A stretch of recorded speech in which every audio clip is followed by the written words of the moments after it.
ಆತ್ಮೀಯ ವಿದ್ಯಾರ್ಥಿಗಳೇ, ಹೊಂಬೆಳಕು ಸರಣಿ ಮಾಲಿಕೆಯಲ್ಲಿ SSLC ಪರೀಕ್ಷಾ ಸಿದ್ಧತೆ 2025 ಕುರಿತಾಗಿ ವಿಶ್ಲೇಷಣೆಯನ್ನು ಮಾಡ್ತಾ ಇದ್ದೀವಿ. ಈಗಾಗಲೇ ಕರ್ನಾಟಕ ಶಾಲಾ ಪರೀಕ್ಷೆ ಮತ್ತು ಮೌಲ್ಯ ನಿರ್ಣಯ ಮಂಡಳಿ ಬೆಂಗಳೂರು ಇವರು ಬಿಡುಗಡೆಗೊಳಿಸಿರುವ ಪ್ರಥಮ ವಿಷಯ ಕನ್ನಡದ ಮೊದಲ ಪ್ರಶ್ನೆ ಪತ್ರಿಕೆಯನ್ನು ಮಾದರಿಯಾಗಿ ನಾವು ನೋಡ್ತಾ ಇದ್ವಿ. ಈಗಾಗಲೇ 1ರಿಂದ 17ರವರೆಗೆ 1 ಅಂಕದ ಪ್ರಶ್ನೆಗಳ ವಿಶ್ಲೇಷಣೆ ಮುಗಿದಿದೆ. ಇಂದು 2 ಅಂಕದ ಪ್ರಶ್ನೆಗಳ ವಿಶ್ಲೇಷಣೆಯನ್ನು ನೋಡೋಣ.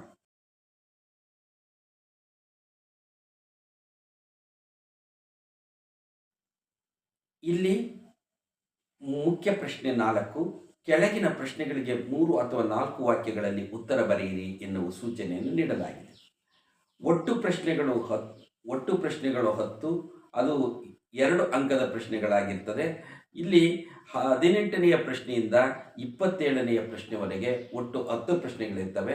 ಇದರಲ್ಲಿ 4 ಪ್ರಶ್ನೆಗಳು ಗದ್ಯದಿಂದ, 2 ಪ್ರಶ್ನೆಗಳು ಪದ್ಯದಿಂದ, ಇನ್ನು ಉಳಿದ 4 ಪ್ರಶ್ನೆಗಳು ಪಠ್ಯಪೋಷಕ ಅಧ್ಯಯನದಿಂದ ಆಯ್ದುಕೊಳ್ಳಲಾಗಿದೆ. ಮೊದಲ ಪ್ರಶ್ನೆ ಇದರಲ್ಲಿ ಕ್ರಮ ಸಂಖ್ಯೆ 18. ಹುಲಿಯು ಹಿಂದಿನಿಂದ ಹಾರಿ ಕೊಲ್ಲದಿರಲು ಕಾರಣಗಳಾವುವು? ಅತ್ಯಂತ ಸ್ಪಷ್ಟವಾಗಿ ಪ್ರಾಣಿಗಳಲ್ಲಿರುವಂತಹ ಗುಣದ ಸ್ವಭಾವವನ್ನು ತಿಳಿಸುವಂತಹ ಪ್ರಶ್ನೆ ಇದು. ಇದಕ್ಕೆ ಉತ್ತರ, ಭರತ ಖಂಡದ ಹುಲಿಗಳು ಹಿಂದಿನಿಂದ ಹಾರಿ ಕೊಲ್ಲುವುದಿಲ್ಲ, ಏಕೆಂದರೆ ಅವುಗಳು ಶತ್ರುವಾದರೂ ಸರಿಯೇ ಬೆನ್ನು ತೋರಿಸಿದಾಗ ಕೊಲ್ಲುವುದು ಧರ್ಮವಲ್ಲ ಎಂದು ನಂಬಿದ್ದವು. ಆ ಕಾರಣಕ್ಕಾಗಿ ಹುಲಿಯು ಹಿಂದಿನಿಂದ ಹಾರಿ ಕೊಲ್ಲದಿರಲು ನಿರ್ಧಾರ ಮಾಡಿತು. 19ನೆಯ ಪ್ರಶ್ನೆ, ನಿರ್ಜೀವವಾಗಿರುವ ಮಗುವನ್ನು ನೋಡಿ ಮುದುಕಿಯು ನಿರಾಸೆಯಿಂದ ಹೇಳಿದ ಮಾತುಗಳಾವುವು? ಯುದ್ಧ ಪಾಠದಲ್ಲಿ ಬರುವಂತಹ ಪ್ರಶ್ನೆ ಇದು. ಇಲ್ಲಿ ಇಷ್ಟು ವರ್ಷಗಳಿಂದ ಹಂಬಲಿಸಿ ಹುಟ್ಟಿದ ಮಗು ಕೊನೆಗೂ ದಕ್ಕಲಿಲ್ಲವಲ್ಲ ಎನ್ನುವ ದುಃಖ ಇದೆ. ಯುದ್ಧವಿಲ್ಲದಿದ್ದರೆ ಮಗುವನ್ನು ಹೇಗಾದರೂ ಮಾಡಿ ಬದುಕಿಸಿಕೊಳ್ಳಬಹುದಿತ್ತಲ್ಲ. ದೇವರೇ, ಮನುಷ್ಯರಿಗೆ ಎಂದು ಬುದ್ಧಿ ಕೊಡುತ್ತೀಯಾ ಎಂದು ಮುದುಕಿಯು ಎದೆಬಡಿದುಕೊಂಡು ಅತ್ತಳು. ನಿರ್ಜೀವವಾಗಿರುವ ಮಗುವನ್ನು ನೋಡಿ ಆಕೆಯ ರೋದನೆ ಎಲ್ಲರ ಮನ ಕರಗುವಂತಿತ್ತು ಎಂದು ಉತ್ತರಿಸಬೇಕು. 20ನೆಯ ಪ್ರಶ್ನೆ, ಲಕ್ಷ್ಮಣನ ಅಣ್ಣನಾದ ರಾಮನನ್ನು ಸಂತೈಸಿದ ಬಗೆ ಹೇಗೆ? ಈ ಪ್ರಶ್ನೆಗೆ ಉತ್ತರ, ರಾಮಲಕ್ಷ್ಮಣರು ಸೀತೆಯನ್ನು ಕಾಡಿನಲ್ಲಿ ಹುಡುಕುತ್ತಾ ಹೊರಟಾಗ ಸೀತೆ ಸಿಗುತ್ತಾಳಾ ಎನ್ನುವಂತಹ ಗೊಂದಲದಿಲ್ಲವ ರಾಮನನ್ನ ಕುರಿತು ಹೇಳುವ ಮಾತಿದು. ಲಕ್ಷ್ಮಣ ಹೇಳ್ತಾನೆ,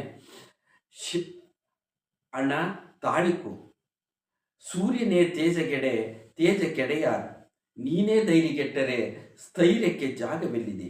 ಸೀತೆ ಇಂದಲ್ಲ ನಾಳೆ ಸಿಕ್ಕೇ ಸಿಗುತ್ತಾಳೆ, ಯಾವುದೇ ಕಾರಣಕ್ಕೂ ಸಹ ನೀನು ಧೈರ್ಯಗೆಡಬೇಡ ಅಂತೇಳಿ ಅಣ್ಣನಾದ ರಾಮನನ್ನು ಲಕ್ಷ್ಮಣ ಸಂತೈಸುತ್ತಾ ಸೀತೆಯ ಹುಡುಕಾಟದಲ್ಲಿ ಮುನ್ನಡೆಯುತ್ತಾರೆ. 21ನೆಯ ಪ್ರಶ್ನೆ, ಶಬರಿಯು ರಾಮನ ಸ್ವಾಗತಕ್ಕಾಗಿ ಮಾಡಿಕೊಂಡಿದ್ದ ಸಿದ್ಧತೆಗಳನ್ನು ತಿಳಿಸಿ. ಈಗಾಗಲೇ ಶಬರಿಯ ಪಾಠದಲ್ಲಿ ನೋಡಿದ ಹಾಗೆ ಶಬರಿಯು ರಾಮ ಎಂದು ಬರುತ್ತಾನೋ, ಯಾವಾಗ ಬರುತ್ತಾನೋ, ನನ್ನನ್ನು ಪುನೀತಳನ್ನಾಗಿ ಮಾಡುತ್ತಾನೆ ಅನ್ನುವಂಥ ಹಂಬಲದಲ್ಲಿರುವಂತಹ ಶಬರಿ ಅವನ ಬರುವಿಕೆಗಾಗಿ ಆಕೆ ಅತ್ಯಂತ ಶುಭ್ರವಾದ ಬಟ್ಟೆಯನ್ನು ಧರಿಸಿ, ತಳಿರುಗಳನ್ನು ಸಂಗ್ರಹಿಸಿ, ಪರಿಮಳದ ಹೂಗಳನ್ನು, ಹಣ್ಣು ಹಂಪಲುಗಳನ್ನು, ಮಧುಪರ್ಕವನ್ನು ಹಿಡಿದಿಟ್ಟು ಸಿದ್ಧತೆ ಮಾಡಿಕೊಂಡು ರಾಮನ ಬರುವಿಕೆಗಾಗಿ ಕಾಯುತ್ತಿದ್ದಳು. 22ನೆಯ ಪ್ರಶ್ನೆ, ಕರ್ಣನು ಯುದ್ಧದ ವಿಚಾರದಲ್ಲಿ ಕೈಗೊಂಡ ತೀರ್ಮಾನವನ್ನು ಬರೆಯಿರಿ. ಇಲ್ಲಿ ಕೌರವೇಂದ್ರನ ಕೊಂದೆ ನೀನು ಎನ್ನುವಂತಹ ಪದ್ಯಭಾಗದಲ್ಲಿ ಬರುವಂತಹ ಪ್ರಶ್ನೆ ಇದು. ಇಲ್ಲಿ ಕೃಷ್ಣನು ಅನೇಕ ರೀತಿಯಲ್ಲಿ ಆಮಿಷಗಳನ್ನು ಒಡ್ಡಿದರೂ ಸಹ ಕೃಷ್ಣನ ಆಮಿಷಕ್ಕೆ ಬಲಿಯಾಗದೆ ಕೌರವನ ಋಣ ತೀರಿಸುವಂತಹ ದೃಢ ನಿರ್ಧಾರದಲ್ಲಿ ಕರ್ಣನಿರುತ್ತಾನೆ. ಅವನು ಹೇಳುತ್ತಾನೆ, ನಾನು ಕೌರವನಿಗಾಗಿ ಯುದ್ಧ ಮಾಡುತ್ತೇನೆ, ಈ ಯುದ್ಧದಲ್ಲಿ ಅಸಂಖ್ಯಾತ ಸೈನಿಕರನ್ನು ಬಲಿ ಪಡೆಯುತ್ತೇನೆ, ಕುರುಕ್ಷೇತ್ರ ಯುದ್ಧವನ್ನು ಗೆದ್ದೇ ಗೆಲ್ಲುತ್ತೇನೆ, ಅಗತ್ಯ ಬಿದ್ದರೆ ತನ್ನ ಶರೀರವನ್ನು ಸಹ ಒಡೆಯನಿಗಾಗಿ ಅರ್ಪಿಸುವೆನು ಎನ್ನುವಂತಹ ತೀರ್ಮಾನವನ್ನು ಕರ್ಣನು ಕೃಷ್ಣನಿಗೆ ಹೇಳುತ್ತಾನೆ. 23ನೆಯ ಪ್ರಶ್ನೆ, ದ್ರೋಣನು ಶಪಥ ಮಾಡುವಾಗ ಹೇಳಿದ ಮಾತುಗಳಾವುವು? ಈ ಪ್ರಶ್ನೆ ಕೆಮ್ಮನೆ ಮೀಸೆ ಒತ್ತನೆ ಎನ್ನುವಂತಹ ಪದ್ಯಭಾಗದಿಂದ ಆಯ್ದುಕೊಳ್ಳಲಾಗಿದೆ. ದ್ರೋಣನು ಅವನ ಸಹಾಯಾರ್ಥವಾಗಿ ದೃಪದನ ಬಳಿ ಬಂದಂತಹ ಸಂದರ್ಭದಲ್ಲಿ ಅವನಿಗೆ ಸಹಾಯ ಸಿಗದೆ ಅವಮಾನಗೊಂಡಾಗ ಈ ರೀತಿಯಾಗಿ ಹೇಳುತ್ತಾನೆ, ಎಲ್ಲೋ ಖಳನೆ, ನೊಣಕ್ಕೆ ಕಸವೇ ಶ್ರೇಷ್ಠವಾದುದು ಎನ್ನುವ ಗಾದೆಯಂತೆ ನಿನ್ನ ಯೋಗ್ಯತೆ ನನ್ನವರೆಗೂ ಉಂಟೆ.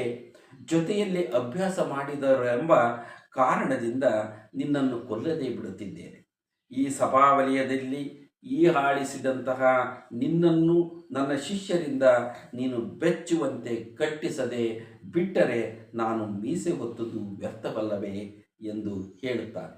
ಅಂದರೆ ಬಡತನದ ಕಾರಣಕ್ಕೆ ಸಹಾಯ ಬೇಡಿ ಬಂದಂತಹ ಬಾಲ್ಯದ ಗೆಳೆಯನಿಗೆ ಅವಮಾನಿಸಿದಂತಹ ರಾಜನನ್ನ ಕುರಿತು ಈ ರೀತಿಯಾಗಿ ನಾನು ಮೀಸೆ ಹೊತ್ತದ್ದು ವ್ಯರ್ಥ ಅಲ್ಲವೇ ಎನ್ನುವಂತಹ ಮಾತುಗಳನ್ನು ಹೇಳುವ ಮೂಲಕ ತನ್ನ ಸ್ವಾಭಿಮಾನವನ್ನು ಹಾಗೆ ತನ್ನ ಸಿಟ್ಟನ್ನು ವ್ಯಕ್ತಪಡಿಸುತ್ತಾನೆ.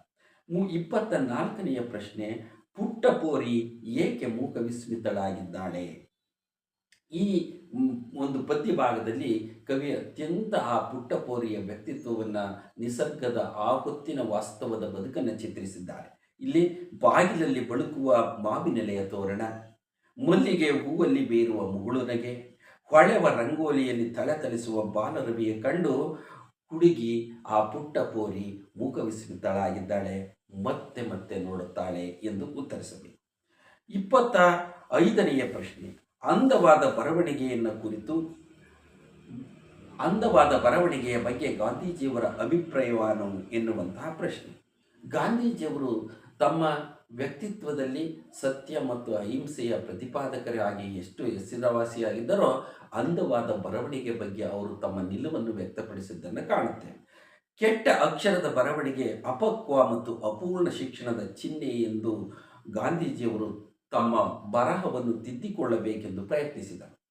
ಒಳ್ಳೆಯ ಬರವಣಿಗೆ ಉತ್ತಮ ಶಿಕ್ಷಣದ ಅವಶ್ಯವಾದ ಅಂಶ ಎಂಬುದನ್ನು ಪ್ರತಿಯೊಬ್ಬ ಯುವಕನೂ ಯುವತಿಯು ತಿಳಿದುಕೊಳ್ಳಲಿ. ಅಂದವಾದ ಬರವಣಿಗೆಯ ಬಗ್ಗೆ ಗಾಂಧೀಜಿಯವರು ತಮ್ಮ ನಿಲುವನ್ನು ಹೀಗೆ ವ್ಯಕ್ತಪಡಿಸಿದ್ದಾರೆ. 26ನೆಯ ಪ್ರಶ್ನೆ, ಭಗವಂತನಲ್ಲಿ ಶರಣಾಗುವ ಭಾವ ಅಕ್ಕ ಮಹಾದೇವಿಯ ವಚನದಲ್ಲಿ ಹೇಗೆ ವ್ಯಕ್ತವಾಗಿದೆ? ಇದಕ್ಕೆ ಉತ್ತರ, ಚಂದನವ ಕಡಿದು ಕೊರೆದು ತೇದೊಡೆ ಅದು ನೊಂದನೆಂದು ಸುಗಂಧವನ್ನು ಬಿಡುವುದಿಲ್ಲ. ಚಿನ್ನವನ್ನು ಕಡಿದು ತಿಕ್ಕಿದರೂ ಅದು ಹೊಳಪನ್ನು ಕಳೆದುಕೊಳ್ಳುವುದಿಲ್ಲ.